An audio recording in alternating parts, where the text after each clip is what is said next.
Hey, what is up, everyone? It is me, Spyra the Dragon here, and welcome back to another video, everyone. And part 8 has come on out from TailsFan109, Let's Play of The Legend of Zelda, The Wind Waker, Part 8. Saving Valoo. Anyway, shall we get started? In 3, 2, 1, let's go. Hello everyone, this is TailsFan109 and welcome back to Let's Play The Legend of Zelda Wind Waker. We have climbed to the top of the Dragon Roost Cavern, and it doesn't look like there's too much left, but trust me, this will actually take a little while to get through. We also got the grappling hook from Saving Medley. She'll demonstrate the main use of this item. Grab this branch with the grappling hook and you can swing over there to get out of this area. When you aim at a branch that you can latch onto, an icon like this will appear. Remember that. Don't you worry about me, Link. Get going. Gotcha. Let's do it. Now, sometime when I was a little younger, I eventually got a collector's edition of Zelda for the GameCube. It had the NES and N64 Zelda games, along with a 20-minute trial for this game, and I used to see if I could try to beat this dungeon within 20 minutes or less. So I would skip like the map and compass and all that kind of stuff and just do what I had to try and get straight to the end. I have made it to Goma a few times and even got to the second form, but never successfully beat it, unfortunately. This dungeon's just a little too long to finish in 20 minutes generally. Anyways, we're going to go this way now to go through. Yeah, you can use it to steal items from monsters. In this case, Bokoblins tend to have joy.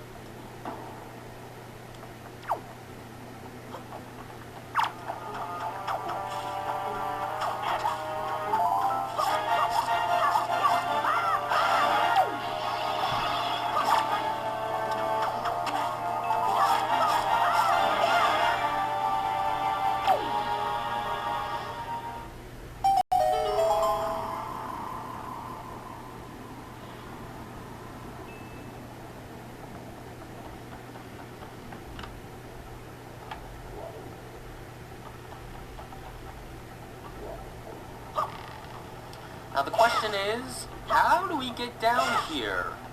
There's lava on both sides, so we can't quite just jump off.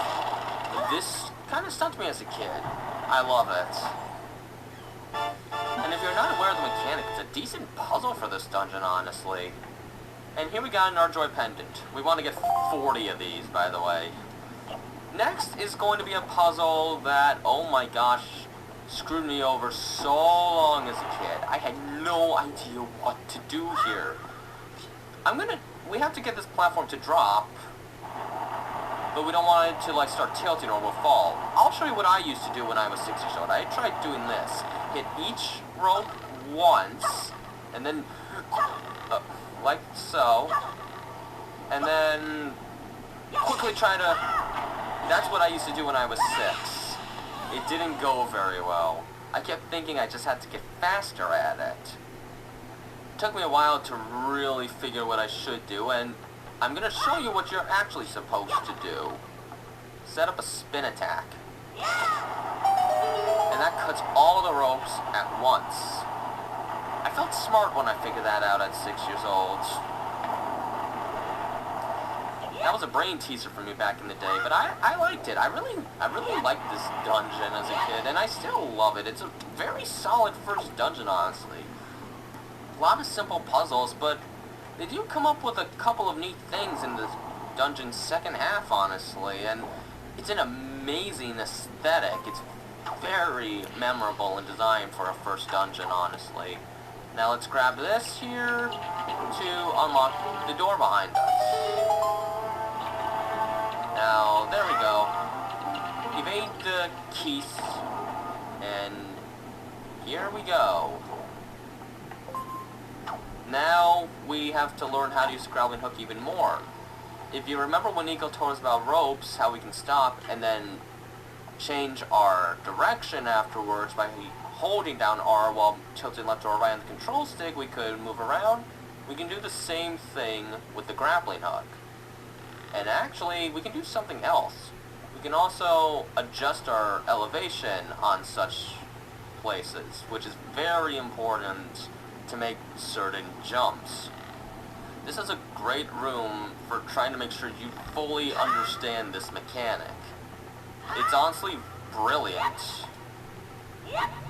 It's a fantastic kind of tutorial room without really feeling like one. They really make sure you truly understand how to use the grappling hook, and that is definitely a mark of fantastic dungeon design. So this dungeon does things very nicely. It's not fully tutorialized because you're a decent ways into the game by this point. Now, that's a quick way to kill them. The thing is, we don't actually want to do that this time because the switch, it does not stay pressed down. We need to find something that can keep it pressed down, which again is a nice puzzle here. Because you might remember how these guys can turn into a ball when you knock them down, and it seemed annoying back then. But now we need to use that prior knowledge to solve a puzzle. It starts off very basic in the beginning, but I gotta admit, these dungeons are like the puzzles are like just right in the second half for a dungeon this early in the game. It's just enough to get you thinking a little bit, but not have so many options that they're impossible to figure out. Up, and once we get the big key, there is fire keys. Clearly they're on fire, so they do a little more damage than a standard one. And you're lit on fire for a little bit afterwards, which is kind of cool. And Link also has this look on his face when he's on fire. Let me just demonstrate it. Hit me. Hit me. Hit me!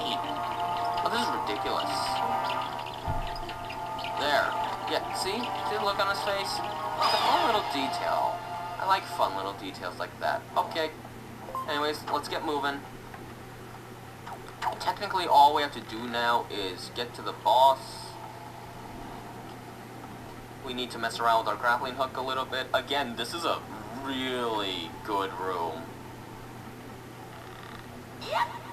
Now, before we go to the boss, as you'll probably see, we did miss a treasure chest. And no, I didn't forget about this one. We actually could not get it at that point in time. Now we can get it because we have the grappling hook. So it's a little bit of extra backtracking, but if you're not going for a 100% game, it's not necessary. It's actually the dungeon's second treasure chest. Oh my gosh, you follow me. You know what, sometimes the grappling hook is the best way to deal with them. There we go. Let's go. Now, of course, we need to figure out how to get back up. There's still some fire keys. Oh, shoot. It's not right. A Bokoblin has dropped his weapon. One fun thing you can do is when a Bokoblin is about to fall off a bridge and he's holding it on for dear life, you could just whack at him with your sword before he gets up and he'll fall, and then you can watch him fall into the lava, burn his butt and die. It's a fun little animation. I want to see if I can get it. Hey, fall. Fall. I didn't want to fall though. Darn it, that fell. I hope the fire keys don't come back. Oh, I heard that. And I loved it. Alright. That was risky, but it worked. Yes, yes, this is perfect. What was that? I'm going to kill myself over this. Oh my gosh. I should have had my camera set to free mode prior, honestly.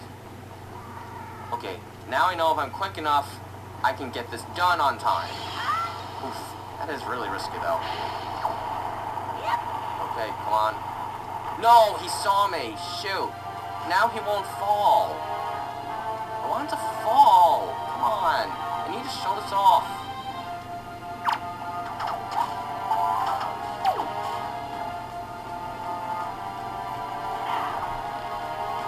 Yes. I mean, I think you kinda saw it. He did fall into the lava. It's fun. I love it. Anyways, we should probably get moving now. I'm wasting time. I'm having too much fun, though. I'm reliving some good memories here. As you can see, I did have a few specific memories with this dungeon in particular. I was 6, so I was here for a while. It was my first time really ever experiencing a place quite like this. Dungeons were new to me. I did watch my older brother play this game right beforehand, but I didn't memorize, like, any of the puzzles. I do remember when my older brother used to go up to the grandmother, and since he couldn't use the sword, it would make that dun dun dun dun kind of sound. He would pretend to constantly fart in front of the grandmother's face. And back then, when I was 6, that was peak humor. That was amazing. So, we're going to backtrack a little. Hi, bye. We're going to go and get that treasure chart now. And maybe try and pick up some... no hearts. Fine. Fine. Alright, let's go. Yeah, see? We couldn't get here before. There we go. But now we can. I thought I was gonna fall there. It's a treasure, it's a treasure, it's a treasure, it's a treasure, it's a treasure, treasure, treasure, it's a treasure, it's a treasure. Treasure chart! There we go. Alright, there, we got both treasure charts. We're in good hands. I've wasted so much time. I'm sorry, guys. I just really want to savor the moment. It just feels so good to be playing this game again after like 3 years or so. I got an idea? I got an idea too! Okay, I'm satisfied. We're gonna get more of those red shoe jellies than we'll need throughout the entire game. It's to make a red potion in Windfall Island, which is weird because, well, it's already available. It pretty much just means you can get a free one. I'm not here. By the way, I always missed this blue pot as a kid because I just never bothered to look to my left. If you don't look to the left, it's honestly hidden from your sight, so... I used to miss this one all the time. Not that it mattered, because the orange one really is not much farther, and it's a lot more useful.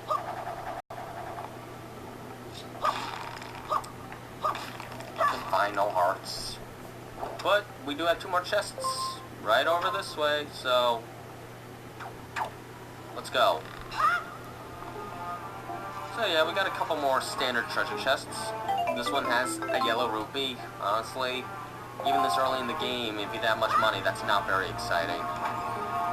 And here, on the other hand, is a Knight's Crest, which is cool, because we won't be able to get these for much longer. And, of course, we're about to fight a boss, so there's fairies. I actually should take one of these. Not for myself, personally, but... there's a secondary purpose for the fairy in this particular game. Only one time, but it'll be necessary for something later on. So we're going to want to keep one on us before we face the boss. Also, before we go into fight, can we just admire how cool the entryway into the boss looks? Hang on, I should probably take care of this guy first. Whoa, I missed. Yeah. It just looks so cool. We're entering, like, the gaping mouth of a dragon. And also, let's just take a look at the cool boss door design. I love the boss door designs in this game. They were pretty cool in the N64 games with the color palettes, but I'm rocking the design. Look at that. It is so cool. Anyways, here's the boss room. Where's the boss? Also, bosses in this game don't have subtitles, so, I'll come up with one.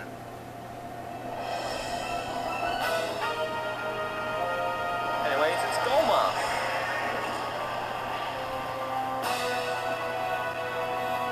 Goma breathes fire and really looks quite intimidating. For the most part, we just need to grab Valu's tail with the grappling hook. Sorry, Valu, but this is necessary. Goma has a couple of attacks he can use. And anytime he gets hit by the rock, he'll drop down and bring it back up. And as he descends, fire sparks will appear. Don't get hit by them, they will hurt. I don't think Goma knows where we even are, so let's just grab this again. So Goma has 2 attacks. She can try and pinch you with her claw, or breathe fire on you. If you're hanging on Valu's tail, don't hang around for long. Otherwise, she will eventually breathe fire on you, and it will hurt you a bit. Also, you can fall into the lava, but unlike any other part of the game, it doesn't restart anything in the room.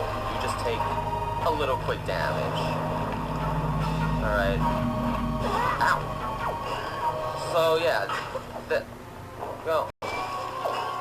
Sometimes it can be kind of hard to actually get a strike in, because every time you try to aim, she just attacks.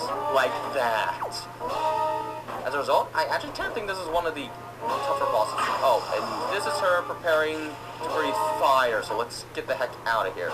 You can roll underneath her claws if you get stuck in between and just can't get out in time with the grappling hook. So that's another way of doing it. And there we go. 3 hits down. However, this is only the first form. In the second form, Goma breaks the rock, meaning grabbing Valu's tail is now entirely useless. I'll demonstrate right now. See, we can swing about, however, nothing happens this time. Instead, we need to reach for the eye. You can wait for Goma to attack, or you could just bring her towards you with the grappling hook. Just keep doing this, and she goes down. This makes the second form incredibly easy. I didn't fall in the lava. Whoa, that's epic.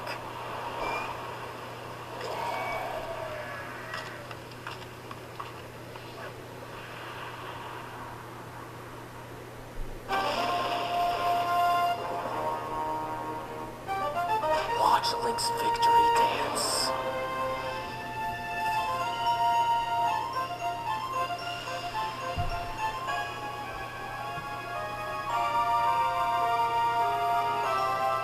Let's face it, if you were a kid, you danced with Link too. Don't deny it. I know you did. If you didn't play this as a kid, well, hopefully you eventually dance with him as an adult. It's fun. I can't do it right now because I'm recording. I need to sit in a chair. Also, let's just listen to this teleporter quickly. Does it sound familiar to you guys at all? Maybe with time running short, the end of the world about to happen? No? Okay, let's leave. This is a good first dungeon. It's got an amazing aesthetic. Starts off very simple to easy win, but actually gets kind of clever with the puzzles without being that too difficult later on. It's got a cool boss, too. Pretty formidable for a first one.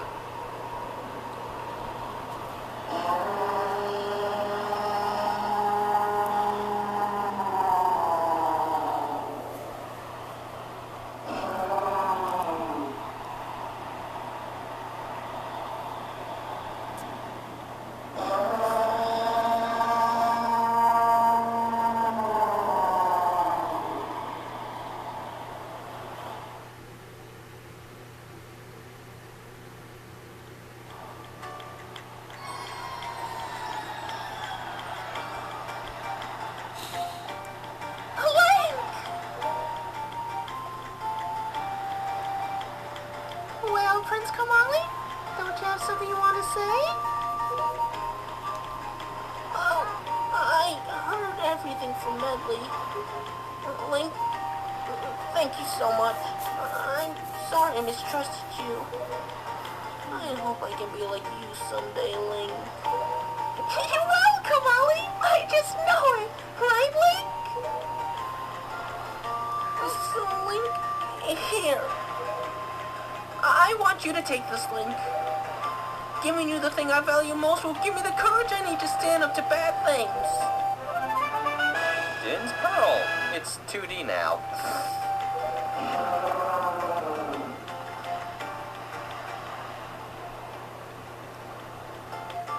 The Grateful Loop's grateful to you, Link.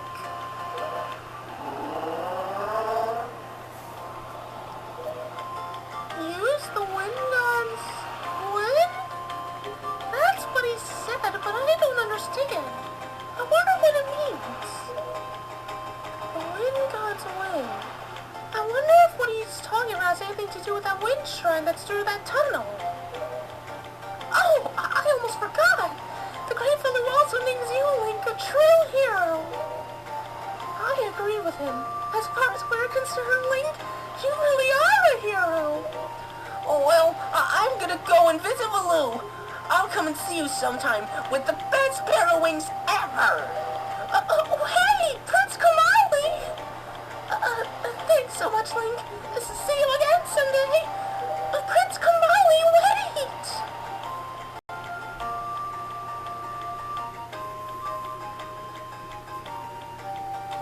And all is made well in Dragon Roost. But what about the Wind God Shrine? What could possibly be of use there? Find out next time in The Legend of Zelda Wind Waker. But until then, this has been TailsFan109. Have a nice day.